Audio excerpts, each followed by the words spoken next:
नस्ल सुधारको लागि ल्याएको 15वटा मुर्रा राँगोको ठुलो चर्चा हुन्छ, त्यो ठुलो उपलब्धि ठानिन्छ।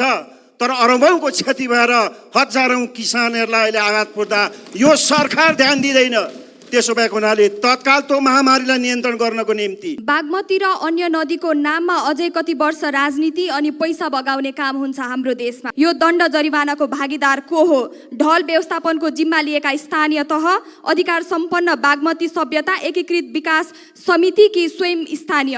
अनुदानमा हामीहरू कोही मुसिएको छ भनेदेखि त्यो मान्नेहरूलाई, ती प्रदेशका मन्त्रीज्यूहरूलाई कडा से कडा सजाय होस् भन्ने माग गर्दै म विद्यालयहरू बन्द भएका छन्, पानीको मुहान सुकेको छ, खेतीबाली सुकेका छन्।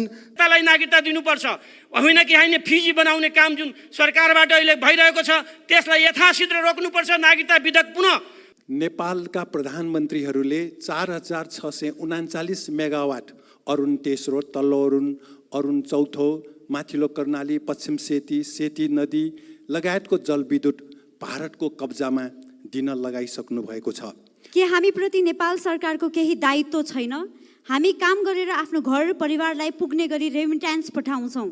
आफ्नो देशमा रोजगार नभएर हामी घरभन्दा धेरै टाढा आइपुग्यौँ। अझ म त भन्छु यसले नेपाली राजनीतिकै अनुहार चित्रण गर्छ, जसलाई सङ्लो बनाउन निकै कठिन छ इमान्दारिता नभएर। तर हामीलाई केही गाह्रो साह्रो पर्दा भने नेपाल सरकार कतै पनि छैन। सम्माननीय सभामुख महोदय, बागमती र अन्य नदीको नाममा अझै कति वर्ष राजनीति अनि पैसा बगाउने काम हुन्छ हाम्रो देशमा। बागमती लगायत अन्य नदीहरू सहरको दुर्दशा मात्र होइन, काठमाडौँ उपत्यकाको साझा अनुहार हो। अझ म त भन्छु यसले नेपाली राजनीतिकै अनुहार चित्रण गर्छ, जसलाई सङ्लो बनाउन निकै कठिन छ इमान्दारिता नभएर। सभामुख महोदय, पशुपति क्षेत्र लगायत बागमती नदीको दुर्दशा बदल्ने भनेर हालसम्म झन्डै 22 अर्ब पैसा बागमतीमा बगिसकेको छ।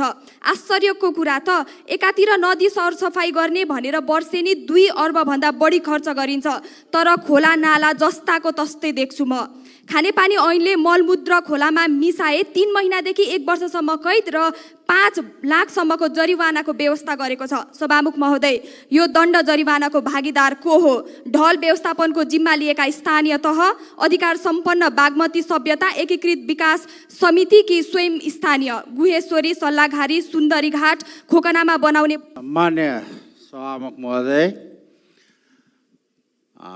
अहिलेसम्म कृषि अनुदान चाहे सरकारको होस् चाहे विदेशी दात्री मुलुकबाट लिएका होस्, जसले लिएको छ सम्पूर्ण अनुदान यस हाउसमा पेश होस्। त्यो अनुदान जुन दुरुपयोग भइराखेको छ, सुन्नमा आएको प्रदेश सरकारका मन्त्री र आफ्ना नातागोता र हामी मान्यहरूकाबाट पनि त्यो अनुदान लिएर आफ्नो फर्मको नामबाट करोडौँ रुपियाँ हिनामिना भएको छ।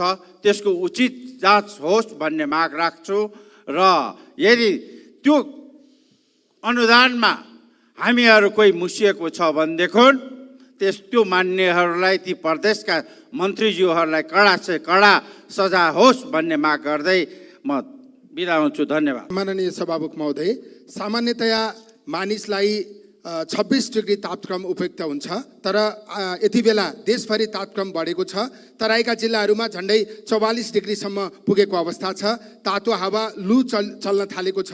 यसले जनजीवन असाध्यै प्रभावित पारेको छ। विद्यालयहरू बन्द भएका छन्, पानीको मुहान सुकेको छ, खेतीबाली सुकेका छन्, धानको बिउ सुकेको स्थिति छ, पानीको सतह, जमिन मुनिको पानीको सतह घटेको छ। अशुद्ध पानीका कारण महामारी फैलिने जोखिम बढेको छ।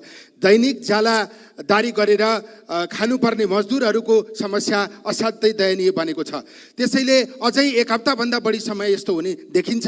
विश्वव्यापी रूपमा तापक्रम बढ्ने स्थिति आगामी वर्ष झन् बढेर जान्छ। त्यसैले यसको तात्कालीन र दीर्घकालीन समाधानका निम्ति सरकारले के गरिरहेको छ हामी जान्न चाहन्छौँ। हिजोका दिनमा पनि अनेकौँ प्राकृतिक समस्यासँग जुझ्न र तिनबाट बस्न उपयुक्त उपाय खोज्न हामीले कहिल्यै ध्यान दिन सकेको देखिँदैन। त्यसैले यस्तो अवस्थामा सामान्य सभामुख महोदय, म सिङ्गो मधेसका दलित जनताहरूको लागि र 50 लाख दलित जनताको लागि वास्तवमा अहिले नागरिकताको कुरो उठिरहेको छ र नेपालमा भन्ने हो भने दलितहरू नै अहिलेसम्म नागरिकताबाट वञ्चित रहेका छन्। अहिले जुन किसिमले नागरिकताको अहिले राष्ट्रपतिबाट महोदयबाट जुन किसिमले अहिले जुन प्रमाणीकरण भयो, वास्तवमा अहिले अस्ति पनि मैले कुरो उठाएका थिएँ, यो सदनमा चाहिँ नागरिकताको विधेयक ल्याइयोस्, 7 दिनभित्र हामी पास गरेर ल्याउँछौँ। किन यस्तो त्रुटिहरू भइरहेको छ? भारतीय नागरिकलाई नागरिकता दिने काम गर्ने जुन व्यवस्थाहरू भइरहेको छ, वास्तवमा यो एकदम निन्दनीय कार्य हो।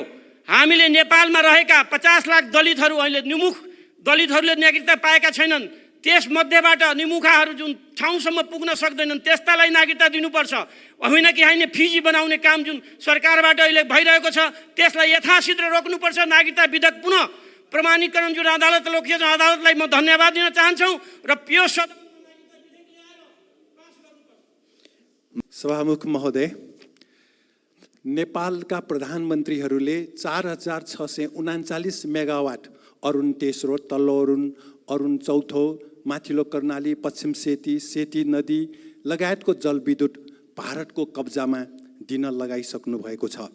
भारतले तमोर 756, मुगु कर्णाली, माथिल्लो अरुणको 3700 मेगावाट जलविद्युत पनि फेरि कब्जा गर्ने तयारी गर्दैछ। सरकारले ती सबै आयोजना फिर्ता लिएर नेपाललाई सुक्खा र अन्ध्यारो बनाउने काम तत्काल रोक्नु जरुरी छ। सभामुख महोदय, भक्तपुरको खानेपानीको स्रोत, नगरकोट र बागेश्वरीको पाइप बिग्रिएको, मेलम्चीको पनि पाइप बिग्रिएको हुँदा 25 दिनदेखि भक्तपुरका जनता काकाकुल अवस्थामा छन्। पिआइडी र केयुकेएलका अधिकारीहरू के गर्दैछन्? धरानस्थित बिपी कोइराला स्वास्थ्य विज्ञान प्रतिष्ठानमा पनि खानेपानीको समस्या छ। देशभरिको खानेपानीको स्थितिबारे खानेपानी मन्त्रीलाई स्पष्ट गर्न लगाउनु जरुरी छ। भारतले जुटका तयारी वस्तुमा लगाएको एन्टी डम्पिङ महसुल हटाउन नमानेको हुँदा प्रधानमन्त्रीजीलाई यो संसदमा स्पष्ट गर्न लगाउनु जरुरी छ। धन्यवाद। सभामुख महोदय, गाई वस्तुमा लाग्ने लम्पी रोग अहिले फैलिँदै एउटा महामारीको रूपमा देशभरि फैलिसकेको छ। 71 जिल्लाका 500 गाउँपालिकाहरूमा यो रोग फैलिसकेको छ। पाँचथर जिल्लामा 200 भन्दा बढी चौपाया मरिसकेका छन्। इलाम जिल्लामा 1300 भन्दा बढी मरिसकेका छन्। यसरी नै देशैभरि 10,000 भन्दा बढी गाई वस्तुहरू मरिसकेको अवस्था छ। एउटा गाईको 1 लाख रुपियाँ पर्छ, सरकार ध्यान दिँदैन। भर्खरै प्रधानमन्त्रीज्यूको भारत भ्रमणबाट नस्ल सुधारको लागि ल्याएको 15वटा मुर्रा राँगोको ठुलो चर्चा हुन्छ। त्यो ठुलो उपलब्धि ठानिन्छ, तर अरबौँको क्षति भएर हजारौँ किसानहरूलाई अहिले आघात पुग्दा यो सरकार ध्यान दिँदैन। त्यसो भएको हुनाले तत्काल त्यो महामारीलाई नियन्त्रण गर्नको निम्ति औषधि उपचारको ठोस व्यवस्था गरियोस्, यथार्थ डाटा संसदमा पेश गरियोस्। सरकार के गर्दैछ? धन्यवाद। सम्माननीय सभामुख महोदय, मलाई पोर्चुगलमा बस्ने थुप्रै नेपालीहरूबाट एउटा प्रश्न आएको छ। के हामीप्रति नेपाल सरकारको केही दायित्व छैन? हामी काम गरेर आफ्नो घर परिवारलाई पुग्ने गरी रेमिट्यान्स पठाउँछौँ। आफ्नो देशमा रोजगार नभएर हामी घरभन्दा धेरै टाढा आइपुग्यौँ। तर हामीलाई केही गाह्रो साह्रो पर्दा भने नेपाल सरकार कतै पनि छैन। हामी यहाँ 60,000 जति पुग्यौँ। हाम्रा लागि यहाँ दूतावास चाहियो। म सभामुख मार्फत परराष्ट्र मन्त्रालयको ध्यान आकर्षण गर्न चाहन्छु। पोर्चुगलमा रहेका नेपालीहरूको आवाज तपाईसम्म पुगियोस्। धन्यवाद। सम्माननीय सभामुख महोदय, मैले नयाँ कुरा आज राख्ने छुइनँ। गत चैतको 19 गते मैले यो विषयमा विस्तृत रूपमा राखेको छु। किराँतीहरूले मृत्यु पछाडि जमिनमा समाधि गरिन्छ, तर हामीले मृगस्थलीमा पशुपतिको मृगस्थलीमा समाधि गर्दै आएकोमा त्यो निस्तेज गरिसकेपछि 2055 सालमा नेपाल सरकार र 4 किराँतजन्य संस्थाहरू बिचमा सहमति भएको थियो। 6 महिनाभित्रमा वैकल्पिक व्यवस्था गरिने, त्यतिन्जेलसम्म त्यही समाधि गर्न दिने भन्ने थियो। आज 25 वर्ष भयो।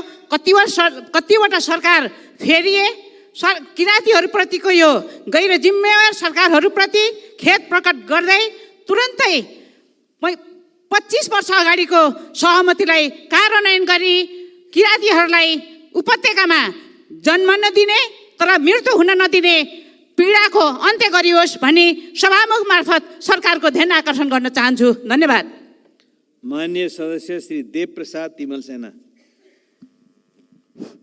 सम्मानीय सभामुख महोदय, रौतहट जिल्लाको अत्यन्त ठुलो भूभाग, त्यहाँ चाहिँ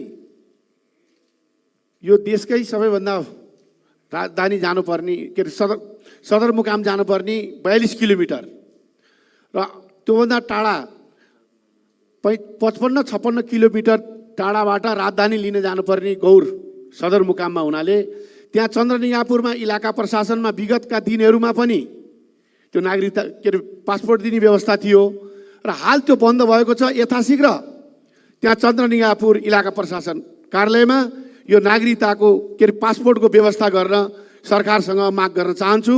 र अर्को सम्मानीय सभामुख महोदय, 50 सालदेखि बाढीको कारणले रौतहटको गौर लगायत धेरै गाउँहरू डुब्ने र डुबानको अवस्थामा सरकारले चाहिँ हेलिकप्टर लिएर जाने मन्त्रीहरू चाउचाउ बाँडेर आउने र 50 साल 30 वर्ष भइसक्यो अहिले। माननीय सदस्य श्री धवल शमशेर जङ्गबहादुर राणा। सम्मान्य सभामुख महोदय, यो गर्मी याममा नेपालगञ्जमा बत्ती कटौती भएर त्यहाँ जनतालाई बसि नसक्नु भएको छ। नेसनल ग्रिडलाई व्यवस्थित गरेर नेपालगञ्जमा बत्ती नकट्ने, यो गर्मी याममा बत्ती नकट्ने व्यवस्था सरकारलाई यहाँबाट आदेश होस् भन्ने म अनुरोध गर्न चाहन्छु। अर्को कुरा, नेपालगञ्ज कारागारमा 3 गुणा बढी कैदीहरूलाई गुन्द्रुक कोचेको जस्तो कोचेर राखेको छ। त्यही जिल्लामा क्षेत्रीय कारागार बनिसकेको छ, 2 वर्ष भइसक्यो कम्प्लिट भएको, तर दरबन्दी नदिएर सरकारले 2 वर्षबाट त्यो क्षेत्रीय जेल कारागारलाई सञ्चालन गर्न सकिरहेको छैन। त्यो तुरुन्तै त्यो कारागारलाई सञ्चालन होस्। र अन्तिममा दिपा मान्यज्यूले भने जस्तो कपास विकास समिति UNDP को सहयोगमा बनेको राम्रो व्यवस्था र सबै मसिनहरू भएको त्यो समिति हो। त्यो समितिलाई विघटन गर्नु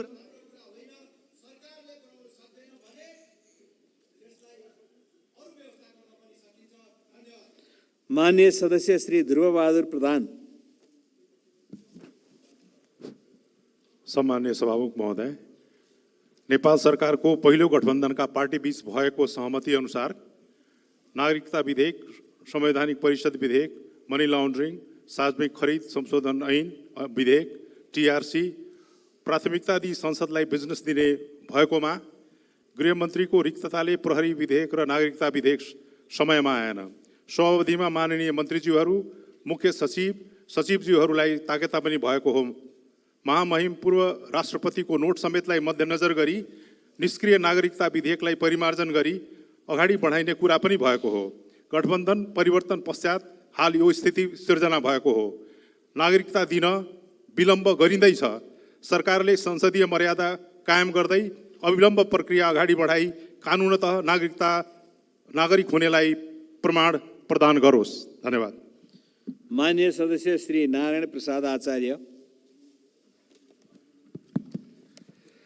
सम्मान्य सभामुख महोदय, पाल्पा जिल्लाको आरेबन्जिङ रामपुर बाटो निकै पुरानो बाटो, 48 किलोमिटर बाटो 24 सालबाट प्रारम्भ गरेको, 2 नम्बर क्षेत्रबाट प्रारम्भ भएर धेरै 1 नम्बर क्षेत्रका अधिकांशलाई सेवा दिने बाटो।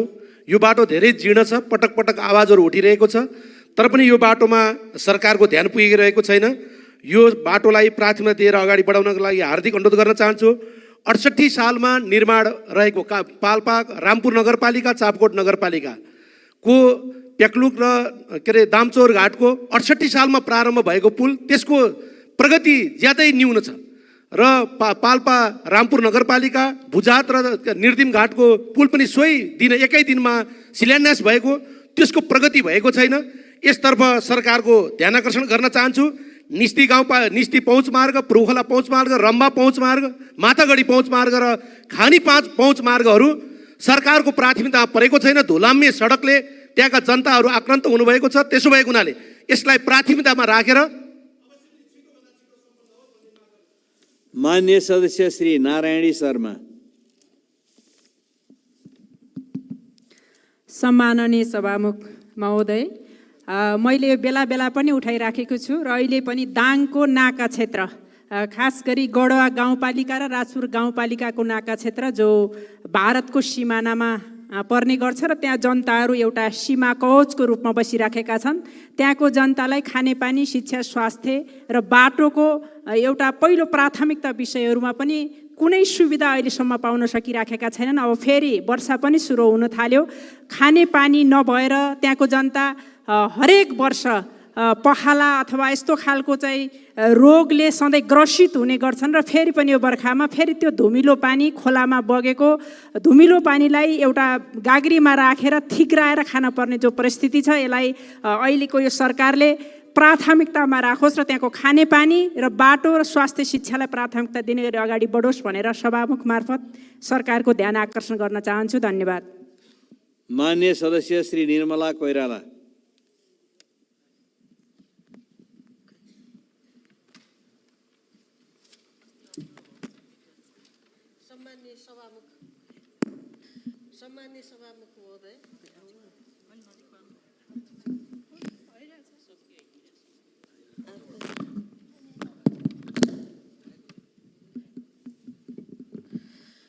सम्मान्य सभामुख महोदय, अहिले मध्य तराईका मधेसका जिल्लाहरू गर्मीले अत्यन्त कष्टकर जीवनयापन गरिरहेछन्। प्रत्येक दिन 44 डिग्री भन्दा माथि तापक्रम भइरहेको छ। यस्तो अवस्थामा विद्युत आपूर्ति सहज छैन, छिनछिनमा लोड सेडिङ हुने, छिनछिनमा बत्ती जाने। अर्को कुरा, त्यहाँका जनताहरूलाई अहिले तातो हावा, गर्मीको कारणले गर्दाखेरि लूको सम्भावना, लू लाग्ने सम्भावनाहरू बढी छ। यस्ता खालका रोगहरू छन्, हिँड्दा हिँड्दै मान्छेहरू बेहोस भएर बाटैमा ढलिरहेका छन्। घरि बिपी बढ्छ, घरि घट्छ, त्यस्तो खालको परिस्थितिको त्यहाँ अवस्था छ। र नारायणी एउटा हस्पिटल छ, सरकारी हस्पिटल, त्यहाँ औषधि उपचार गर्न जाँदाखेरि त्यहाँ पानीको व्यवस्था छैन।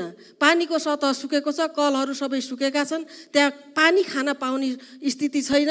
बत्ती गइरहेको छ, बिमारीको अवस्थामा पनि गर्मीमा छटपटाएर बस्नुपर्ने अवस्था छ।